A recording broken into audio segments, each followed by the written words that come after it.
Diqqət, diqqət! Danışır Xalq Jurnalistikası. Salam, axşamınız xeyir. Ölkədə və dünyada baş verən mühüm hadisələrlə efirdə Elvin Basqallı studiyada sizə son xəbəri təqdim edirik. Azərbaycanda dövlət səfərində olan Türkmənistan prezidenti Sərdar Berdiməhəmmədov Füzuli rayonuna gəlib. Füzuli Beynəlxalq Hava Limanında Türkmənistan prezidentinin şərəfinə fəxri qaravul dəstəsi düzülmüşdü. Sərdar Berdiməhəmmədovu prezident İlham Əliyev qarşılayıb.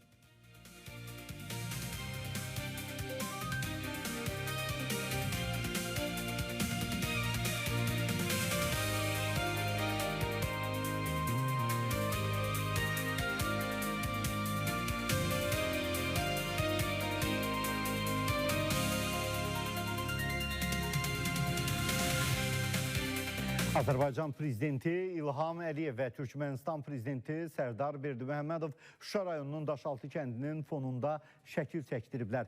Azərbaycan Respublikasının prezidenti İlham Əliyev və Türkmənistan prezidenti Sərdar Berdiməhəmmədov Şuşa şəhərində inşa edilmiş birinci yaşayış kompleksində olublar. Şuşa rayonunda Azərbaycan prezidentinin xüsusi nümayəndəsi Aydın Kərimov Türkmənistan prezidentinə kompleks barədə məlumat verib. Bildirilib ki, təməli 2021-ci ildə dövlət başçısı tərəfindən qoyulan və ümumi sahəsi 8 hektara yaxın olan bu kompleksdə 23 bina inşa edilib. Yaşayış kompleksindəki 450 mənzildən 28-i bir otaqlı, 195-i 2 otaqlı, 190-ı 3 otaqlı, 30-u 4 otaqlı, 7-si isə 5 otaqlıdır. Davam edirik. Azərbaycan Respublikasının prezidenti İlham Əliyev və Türkmənistan prezidenti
İlham Əliyev və Türk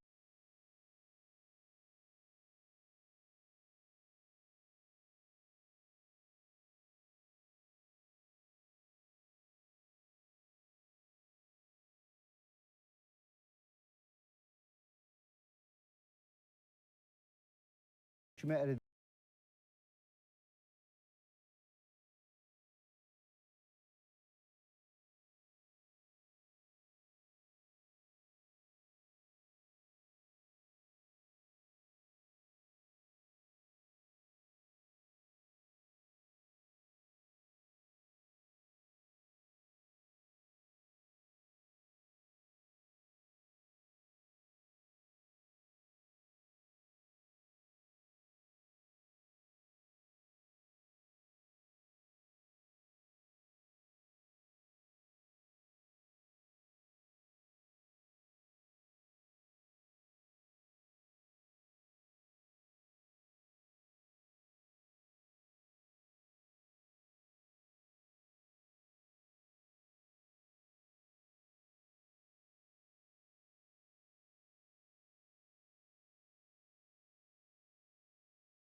Azərbaycan Respublikasının prezidenti İlham Əliyev və Türkmənistan prezidenti Sərdar Berdiməhəmmədov bugün Şuşada birgə nahar ediblər.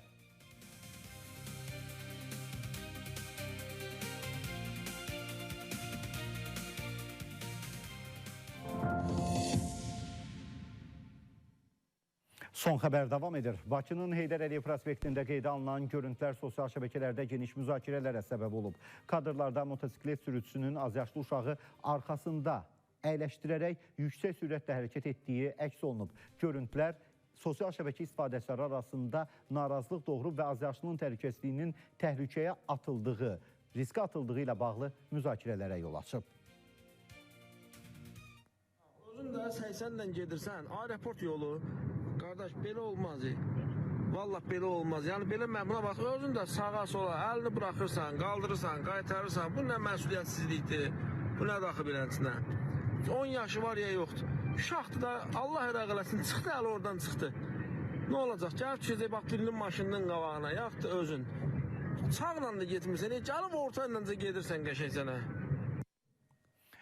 Qaynar xəttimizi xatırladıram, 051-583-2408 bu bizim WhatsApp nömrəmizdir. Gün 24 saatı sizi maraqlandıran və narahat edən məsələlərlə bağlı video çəkiliş edib göndərə bilərsiniz. Hətta təkcə sizi narahat edən məsələ ilə bağlı da. Məsələn, bir Kürdəmir sakininin çox maraqlı müraciəti olub. Kürdəmir rayonunun Çölərəb kənd sakini qaynar xəttimizə müraciət edərək bildirir ki, o özünün yerüstü nəqliyyat agentliyinin əməkdaşı kimi təqdim edən Babək adlı şəxsdən şikayətçidir. Yol qırıq-qırıq xətlənib, ancaq məhz onun evinə xət yoxdur. Yəni, daha doğrusu getmək mümkün deyil. Dinləyək. Bu yol Çölərəb Zərdab yoludur. Son vaxtlar bu yolda güclü hadisələr olur. Ölüm hadisələri, sürətdən asılı olaraq, malqaranın vurulması, əhalinin şikayətinə görə müəyyən çəkilişlər getdi. Hal-hazırda bu yolda xətlənmə işi gedir. Müəyyən qədər xətlənmə düzgün gedib. Hər evə döngə işarələri, girib çıxma qoyublar, sürət məhdudiyyəti var, döngə işarələri var. Hamısı oldu. Diqqətlə mənə fikir verin. Bax, görürsünüz, sağa sola evlərə bax, qırıq xəttlər qoyublar. Diqqətlə məni dinləyin.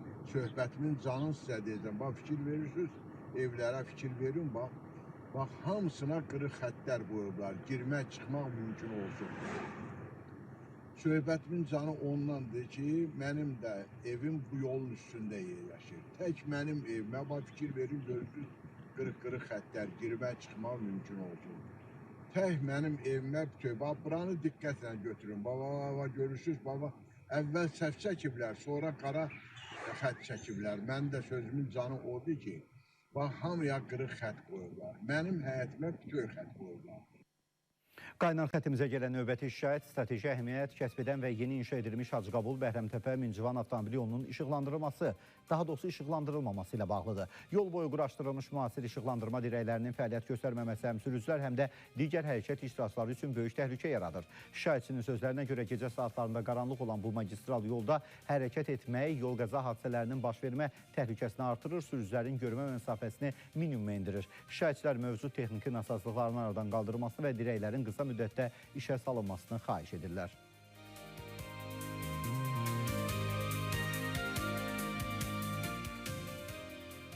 İstanbulun Bayrampaşa bölgəsində fəaliyyət göstərən Hüseyn Cavid adına məktəbdə azyaşlı uşaqların şiddətə məruz qaldığı bildirilir. Hadisə ötən həftə baş versə də yeni yayılan görüntülərdə 60 yaşlı qadın uşaqlara çubuqla zərbələr vurduğunu görmək mümkündür. Həmçinin qadının Azərbaycan dilində danışması diqqət çəkib, görüntülərin yayılmasından sonra həmin əməkdaş saxlanılıb. Hazırda məsələ ilə bağlı araşdırma aparılır.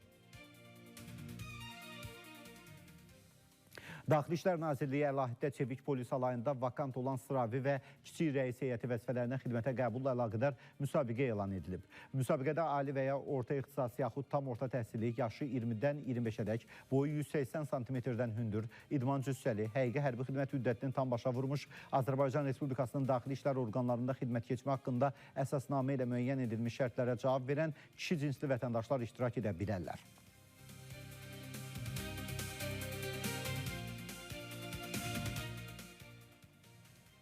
Bugün Rusiyadan Ermənistana, Azərbaycandan tranzit keçməklə növbəti tədarük həyata keçirilib. 6 vaqondan ibarət çəkisi 408 ton olan gübrə Azərbaycan Dəmir Yolları Qapalı Səhmdar Cəmiyyətinin Biləcəri stansiyasından böyük kəsi istiqamətinə göndərilib. İndiyə qədər Rusiyadan Ermənistana, Azərbaycandan tranzit keçməklə 33 min tondan çox taxıl, 7 min tondan çox gübrə, 133 ton alüminium, 68 ton qarabaşaq və 414 ton antrasit göndərilib.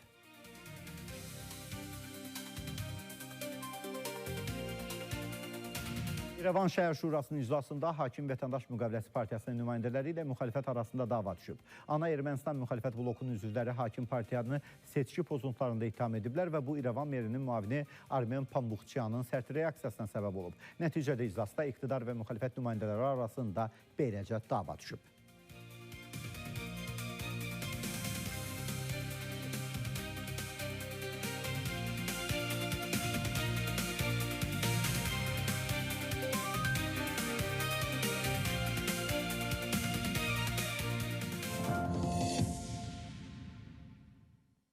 Sosial şəbəkələrdə yayılan məlumata əsasən İmişli şəhərinin Nəcməddin Savalanov küçəsində yerləşən ticarət obyektlərinin birində başlayan yanğın qısa müddətdə yaxınlıqdakı bir neçə obyektə yayılıb. Hadisə yerinə cəlb olunan Fövqəladə Hallar Nazirliyinin Dövlət Yanğından Mühafizə Xidmətinin qüvvələrinin operativ müdaxiləsi nəticəsində yanğın söndürülüb.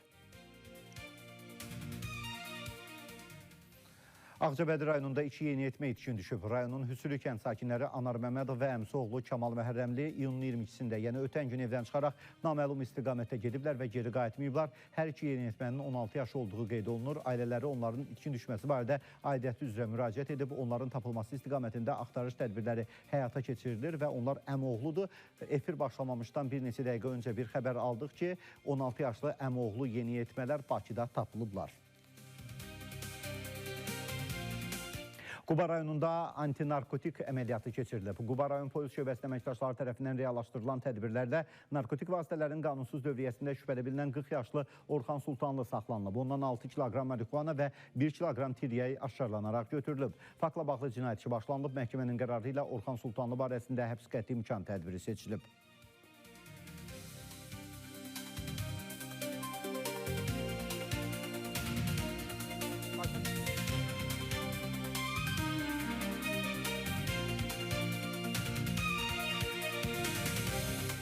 Tərtər rayon polis şöbəsinin əməkdaşları tərəfindən keçirilən tədbirlərlə narkotik tərkibli bitkilərin kultivasiyasını təşkil edən 63 yaşlı Valeh Şürov saxlanılıb. Onun həyətyanı sahəsinə baxış zamanı agrotexniki qaydada qulluq edilərək yetişdirilmiş 251 ədəd çətənə bitkisi, eləcə də marihuana aşkarlanıb.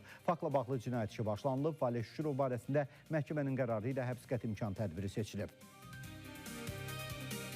Masallı rayon polis şöbəsinin əməkdaşları tərəfindən narkotiklərin qanunsuz dövriyyəsinə qarşı əməliyyat keçirilib. Tədbir zamanı əvvəlləri məhkum olunmuş 41 yaşlı Emin Mahmudov saxlanılıb. Ondan 7 kiloqramdan artıq marihuana, heroin və tiryəy aşkarlanıb. Bu faktla bağlı da cinayət işi başlanılıb. Saxlanılan şəxs barəsində məhkəmənin qərarı ilə həbs qəti imkan tədbiri seçilib. Sosial şəbəkələrdə yeni dələduzluq üsulunu əks etdirən görüntülər yayılıb. Görüntülərdə bir şəxsin qəsdən əlindəki telefonu hərəkətdə olan avtomobilə vurduğu, daha sonra isə cihazın sürücü tərəfindən sındırıldığını iddia edərək pul tələb etdiyi görünür. Dələduzluğun yeni üsullarını kəşf edirlər. Bakının Xəzər rayonu ərazisində Bilgəh yolunda avtomobil yanıb. Hadisə Azərbaycan Qadın küçəsində qeydə alınıb. Məlumata görə Okka markalı avtomobil hərəkətdə olarkən yanmağa başlayıb. Faktla bağlı araşdırma aparılır. Hadisə zamanı xəsarət alanların olub-olmaması barədə məlumat yoxdur.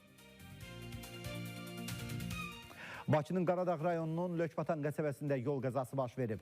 Taksi fəaliyyəti göstərən BD markalı minik avtomobili sərnişin avtobusu ilə toqquşub. Hadisə nəticəsində avtomobilin sürücüsünün xəsarət aldığı bildirilir. 051-583-2408 bu bizim qaynar xəttimizdə, WhatsApp nömrəmizdə işıqlandırılmasını istədiyiniz mövzularla bağlı bizə müraciət edə bilərsiniz. Və son xəbər məhz bu xəbərlə bugünlük öz işini yekunlaşdırdı.